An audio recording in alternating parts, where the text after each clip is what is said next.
Hey guys, welcome to a day in the life with the Bennetts.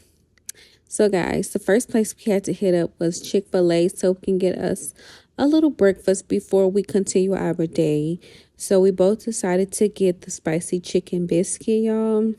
And y'all right here, we're just trying to see which drink is which because he got a lemonade and I got a drink called Peach Sunjoy. And let me tell y'all, it was okay. It wasn't that bad. It was okay. But this biscuit, yeah, this biscuit, I'm hooked on this biscuit, y'all. It was so good. It was fire.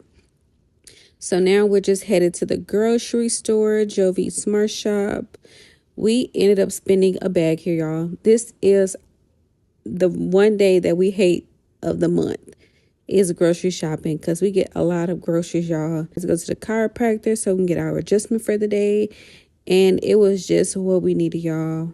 Love it. So see you on the next one.